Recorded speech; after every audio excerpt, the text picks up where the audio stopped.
আল্লাহ তাআলার রাসূল আমাদেরকে একটা মেসেজ দেয়া গেছেন যে কোনো কাজ করার শুরুতে বিসমিল্লাহ বলা এবং কোনো কাজ করব এর জন্য ইনশাআল্লাহ বলা।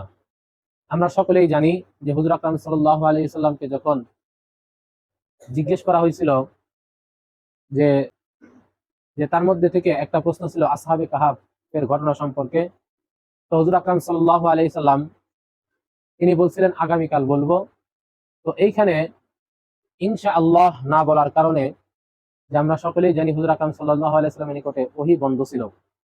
শুধু ওহী বন্ধই ছিল না, বরং হুজুর আকরাম সাল্লাল্লাহু আলাইহি সাল্লাম এই কারণে কাফেরদের থেকে বিভিন্ন কটু কথা শুনছেন এবং অনেক তিক্ত কথা শুনছেন।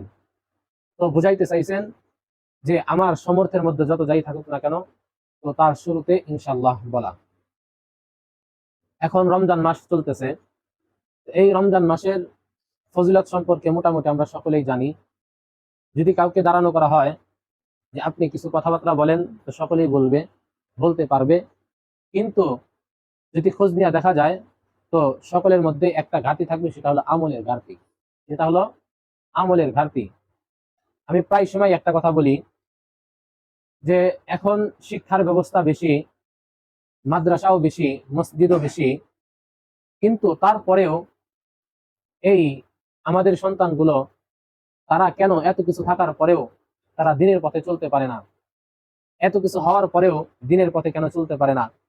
এর কারণ হলো যে আমাদের শৈশব থেকে যদি এগুলো শিক্ষা দেওয়া হয়, এত শিক্ষার প্রয়োজন পড়বে না।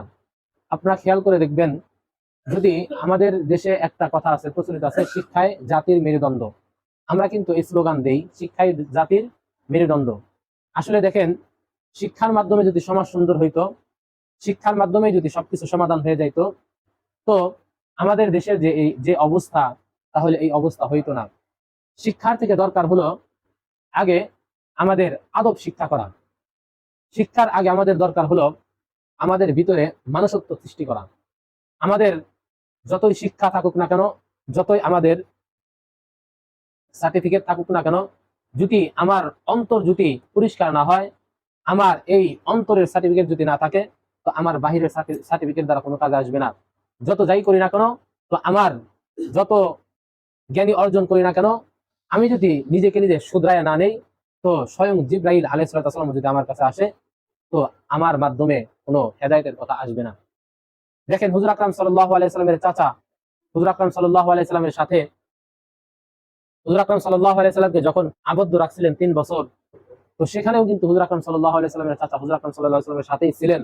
শুধু তাই না, যে হুজুর আকরাম সাল্লাল্লাহু আলাইহি সাল্লামকে যে পরিমাণ খাবারে কষ্ট দিয়েছেন, তার চাচাও খাবারে কষ্ট পাইছে। কিন্তু তারপরেও কেন তিনি হেদায়েত পান নাই?